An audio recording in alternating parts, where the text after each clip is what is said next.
Hello, Portland! I think I have to start by saying happy birthday, Hannah. You know, that means 49 years ago I was in a maternity ward in Belfast, Maine, at a maternity ward at Waldo County Hospital that has since been closed. Isn't that one of the reasons we're all here today? So first I want to just get something off the table here. You know, when I was leaving Washington this week, Speaker Johnson, who won't go to work,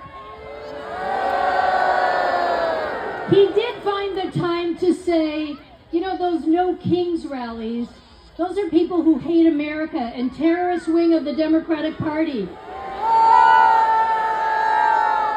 So just tell me, do you hate America? No! Are you paid protesters? No!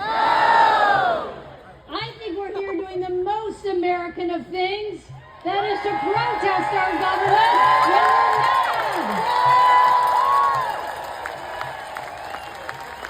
Especially when the government is undemocratic, no longer represents the America that we all believe in. You know, we do have a president who wants to be king. That's really why we're here.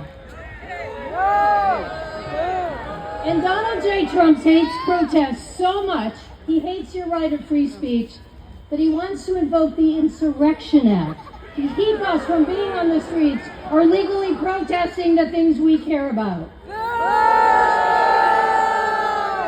So I just want to say, if Donald Trump calls out the National Guard or the militia and sends them to Portland, Maine, are we ready with our frog suits?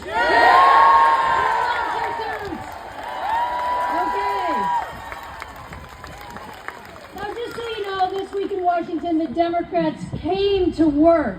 We showed up. But the Republicans were nowhere to be seen.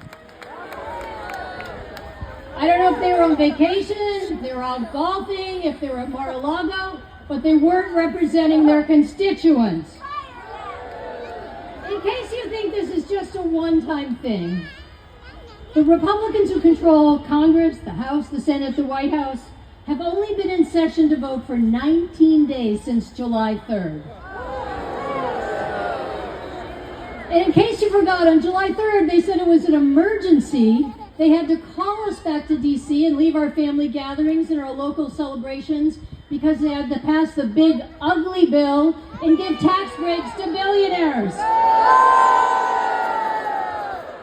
Now, those tax breaks expire on December 31st, but somehow that was an emergency, but your health care is not an emergency to them. We're back in Washington because we're saying we can't let Mainers' premiums go up 2 and 3 times. We have an emergency on our hands. It's called a health care cliff. And in case you forgot, on July 3rd, when they passed the big ugly bill, they cut almost $1 trillion out of Medicaid, which will impact our states and make us have to close more hospitals in the state of Maine. They cut food assistance to hungry people, and they spent $170 billion to give to ICE and CBP to illegally round people up on the streets. So do you want your tax dollars going to cut food and health to Mainers and people around the country? No!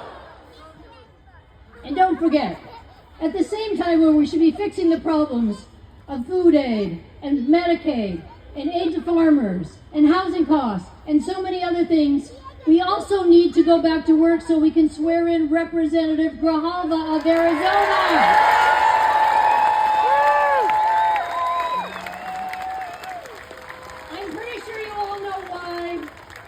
But she's the 218th signature on the discharge petition. And then we got to vote to release the Epstein file.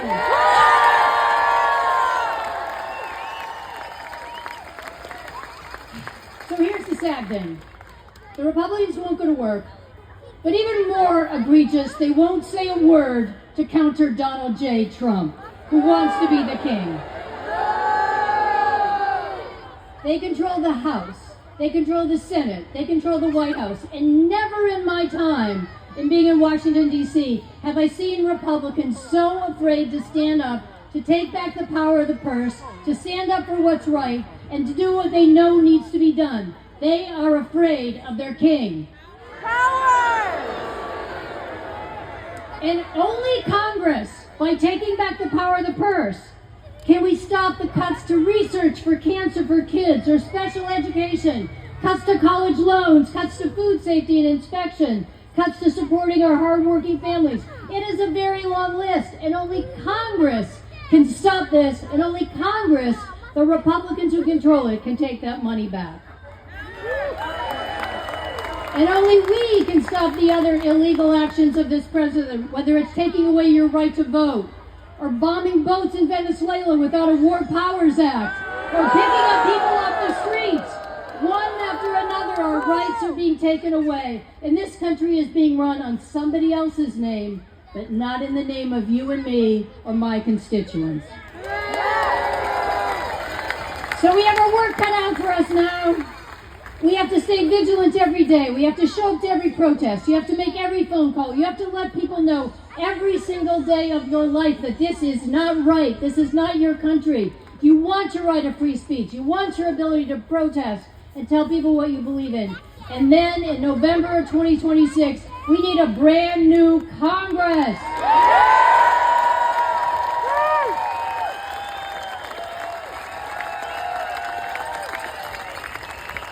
We need a Congress that, number one, knows your right of free speech and a right to democracy is the most fundamental thing that our forefathers fought for. It's the most fundamental reason they burned down the city of Portland on this very day. And we fought back, and we are going to continue to do that. We need a Congress that will say, we need Medicare for all.